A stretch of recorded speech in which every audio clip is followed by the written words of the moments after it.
Sprixie Show! Hi, everybody! Welcome to the first episode of the Sprixie Show. Today, we're going to be looking at something so interesting and so high green! Oopsies. Never mind. So, do you know what we're going to be doing today? A review? You betcha! Are you excited? Because I'm excited. Well then, here we go. This is our first review. Welcome to Pooh Corner. It's a good place to start, huh?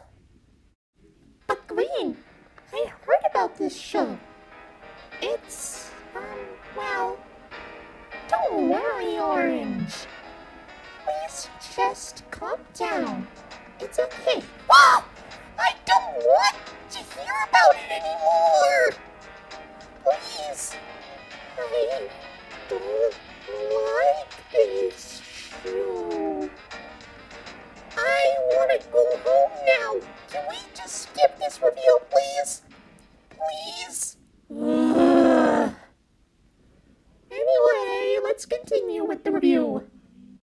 Well, first of all, it looks like an innocent Winnie the Pooh show, huh? Well, it is. It's worth noting that this is the very first Winnie the Pooh TV series. And as you can see, it's live action. Who doesn't love live action?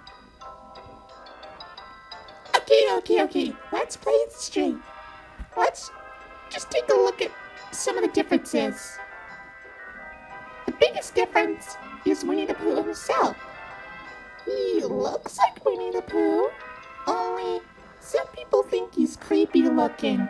Well, the cartoon Winnie, he's kinda cute. As you would expect, that's his regular appearance. But the live action part in Pooh Corner, he's kinda, well, dare I put it, a little bit unnatural. I mean, his head seems a little too small, obviously because it's a costume, and people don't have that big of a head. And I don't know, just seeing him walk around in like full body when there's somebody in the costume, it's just, I don't know. And don't even get me started about those eyes! I don't know why they made his eyes look like that, but I guess it's just so he can blink. Pooh can blink without those. And does anybody know what they all look like? I assume they look like something. It's probably because of how low budget they are that they can't really afford to make them look so good. You are ignoring! Piglet is, well, he looks kinda cute. I'm pretty sure that the person who made these costumes had to make sure that they fit the people, were able to have their heads and their bodies be perfectly fit. But Piglets, I wonder how small the person in the Piglet costume was. Probably a little person or something? I don't know. But let's look at the differences between this Piglet costume and the cartoon Piglet. Well, the head's a little bit roundish. Also, this version of Piglet wears a scarf. Well, the Piglet we all know does not wear a scarf. I mean, it is a cute looking scarf. I do like scarves, but, well, I don't know. He does look cute in that scarf, I must say. Now let's look at Tigger. I understand Tigger is known to bounce on his tail, but because this is live action, I'm guessing there was no way they were able to make him bounce from his tail. I mean, a fake tail isn't as strong enough as, say, well, any tiger's tail, I must say.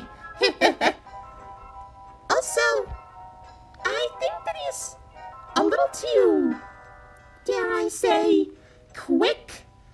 But you know what? I guess that's what makes Tigger funny. He's supposed to be really energetic. He's kind of cool here. He's really, really in character. The only difference is that instead of a pink nose, he has a black nose. I don't know. Maybe they didn't have enough pink fabric to make the nose when they were making the costumes. Oh well. Now as for Eeyore, he is considered to be, well, an old gray donkey. As he is. But the thing is about this version of Eeyore is that he's less depressed and more cheerful. Also, I don't know if this is tied to any of the other stuff, but he really, really likes to eat thistles. I mean, thistles are plants, so I guess maybe they kind of put that into the actual Pooh stuff, but I guess that we've never really had that information, and we've only heard it here. Also, how does the Eeyore costume work? So for Kanga, I understand Kanga is kind of the female in the Winnie the Pooh cast, but just seeing the live-action version of Kanga, well, in Welcome to Pooh Corner form, she kind of looks a little bit like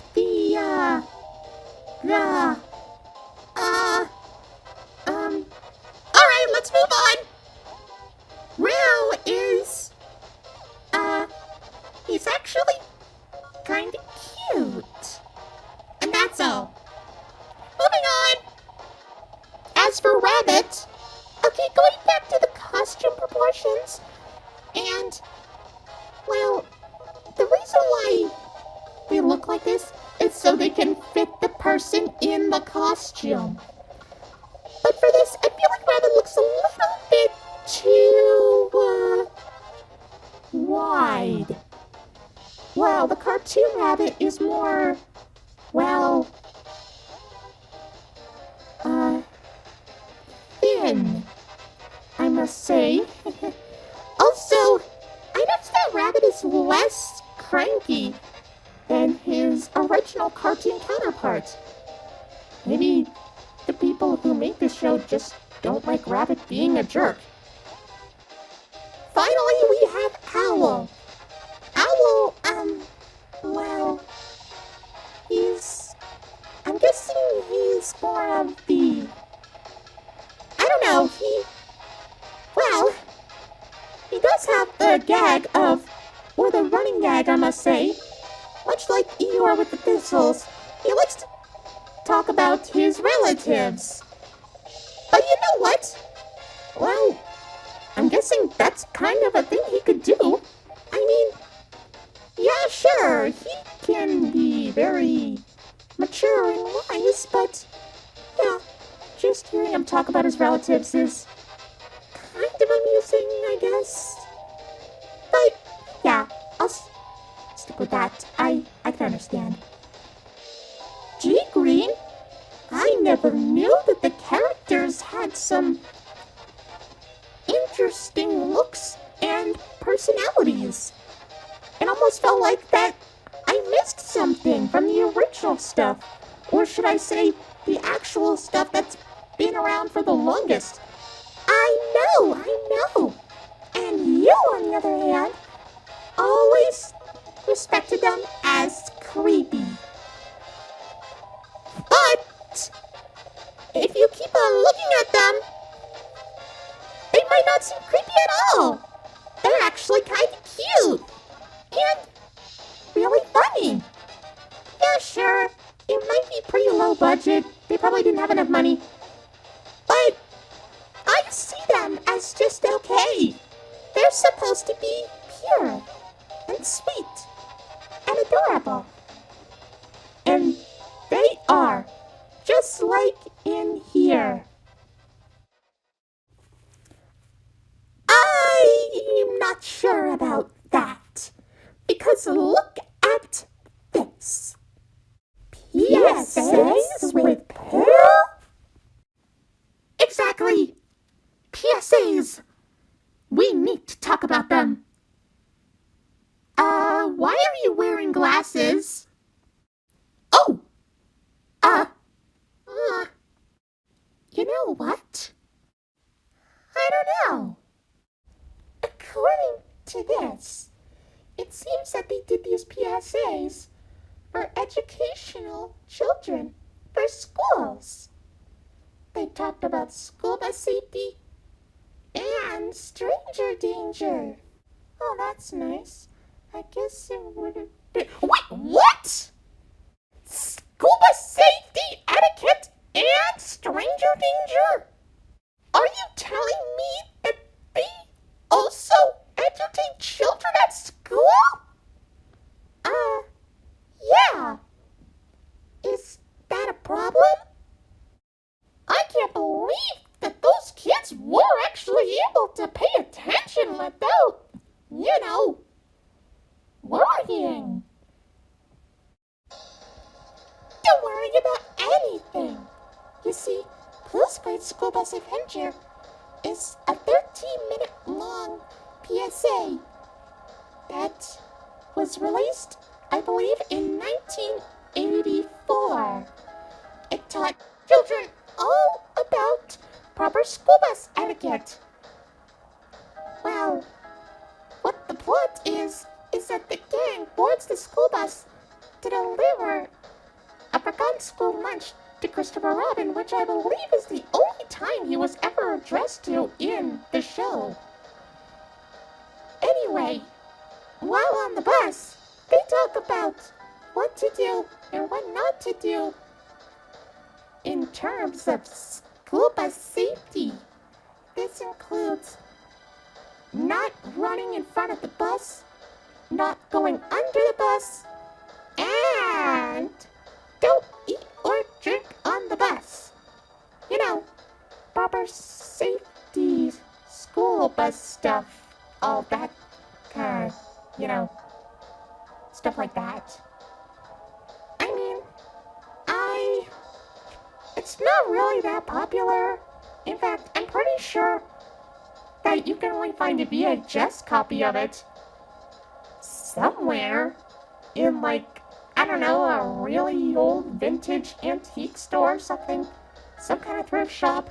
There's no way you're able to find it in a library anymore. Unless you look hard. Really hard.